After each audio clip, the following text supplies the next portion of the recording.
Welcome to my mountain. Today we will be looking into one question I have had on my mind for the past few days. Are echo chambers bad? I think the general consensus would be yes, that echo chambers are bad, at least among the people that I have asked and have responded back. Echo chambers are seen as bad for society, as seen by S.J.W. philosophy, for interpersonal growth, as can be seen in university nowadays, and for the growth on the individual as well. Now before I go on, I should put in a little disclaimer here. Nearly everything you hear in this video should be taken as opinion and conjecture and not have any basis in fact. This is purely speculation. Before we start talking about anything further, we need to define and explain what an echo chamber is, and I will give a few different definitions, as well as my own. First, according to Webster, the definition of an echo chamber is a room with sound reflecting walls used for producing hollow or echoing sound effects. Now of course we are not talking about sound, obviously, so the next best place I can find a definition, even though I hate to use Wikipedia and the Rational Wiki as its lack of credibility of the former, and just plain uncreditability of the latter. So the Wikipedia states, in news media, an echo chamber is a metaphorical description of a situation in which information, ideas, or beliefs are amplified or reinforced by transmission and repetition inside an enclosed system, where different or competing views are censored, disallowed, or otherwise underrepresented. And the Rational Wiki states, an echo chamber, also known as an ideological echo chamber or the more long-winded closed ideology echo chamber, is a group situation where information, ideas, and beliefs are uncritically bounced from insider to insider and amplified, while dissenting views are censored and or ignored. My definition I think is a bit more simple. To me, an echo chamber is where ideas are passed on within a group that just get passed around and regurgitated and amplified over and over with almost no difference of opinion and counter-ideology being considered. Now all of this might feel like filler, but there is a reason why I point this out: ideas. Ideas here are the main thing being passed around in echo chambers. This does not mean things other than ideas can be passed around. I think some boards on 4chan are like this, just passing around the same memes and material over and over again until it is passed around so much the original joke has lost its meaning. I consider some boards of 4chan to be echo chambers, and while there are differences of opinion, it is arguable if it really has any effect on the whole community of a board. A great example in my opinion of an echo chamber would be think tanks to an extent, at least in the process. They continually come up with ideas and bounce these ideas off of each other over and over and over again until they all agree. When it becomes an echo chamber is when they reach the point where they all agree that they stop listening to criticism and differing ideologies or ideas. I first want to explain about each of the three examples before I move on, as just stating them and not talking about them seems a little dishonest. The first example I have given is how echo chambers in the S.J.W. philosophy had negatively affected society. A perfect example of this would be the past election cycle here in the United States. Trump votes were all labeled as deplorable, racists and sexist and xenophobic and despicable, and all the other names in the book I am sure. S.J.W. are so involved in their own echo chambers it can even convince people on the outside of stuff that is not necessarily true. To be frank, and most anti-SJW and anti-feminist have known, that SJW despise straight white cis men, so much so they associated Trump voted to be straight white middle-class men. When you alienate one half of the voter base, essentially one half of the voter base, because the numbers for their parties are not the highest, people can start becoming hateful of their fellow men just for a different ideology.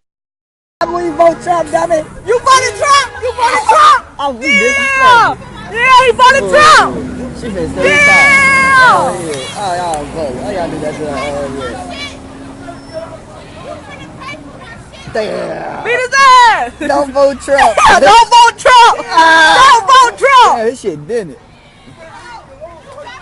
Still in spot. Hey, y'all be gone though. Wait, take the lighter, shit. What a shame.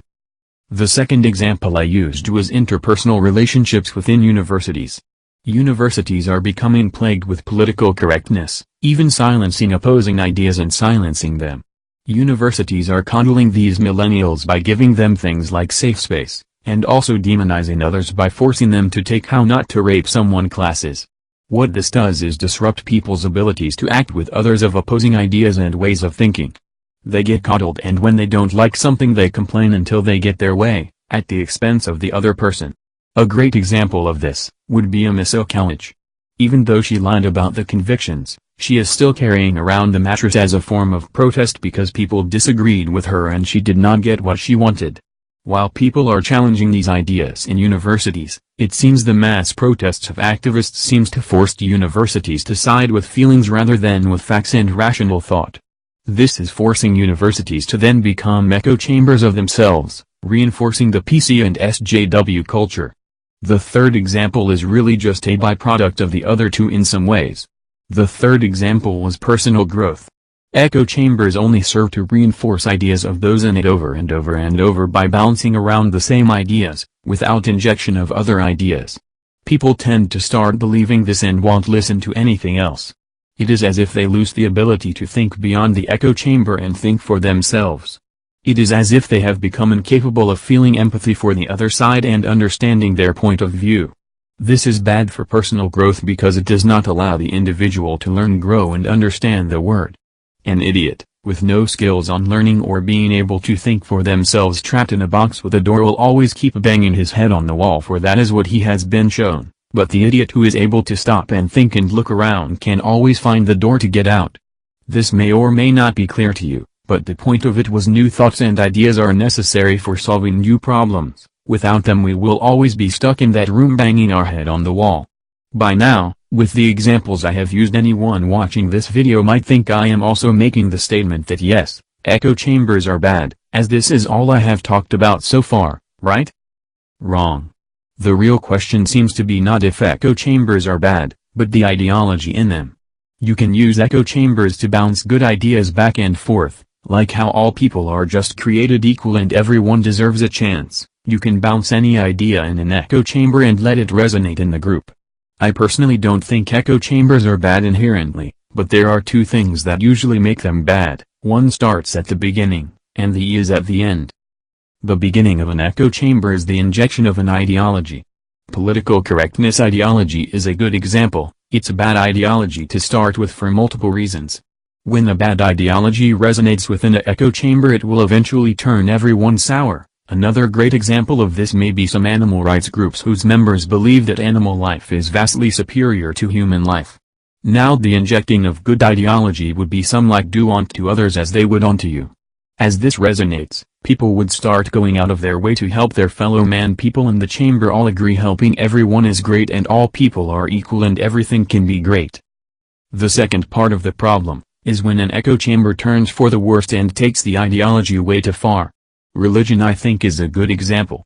When a group of people who practice one faith get together and are always thought that they are God's chosen people, they can take it too far and over time they can start turning on others. There are few examples I could name. However, it is not just religion. Third-wave feminism has also done this. Regardless of what most people want to believe, feminism isn't bad, the rights for women to be the same as men, but this latest wave is an echo chamber that has taken it so far, to then take it from being equal to men, to, we have been oppressed for so long we need to be greater than men, because white cis scum has been the problem the entire time. While I will not dwell too deep in this topic, it serves the point of this video. So here we are. At the end of the video, and the question is still left, are echo chambers bad? It's a trick question really. No, they are not bad, at least not inherently, but they can turn south, through bad ideology, and people taking it too far.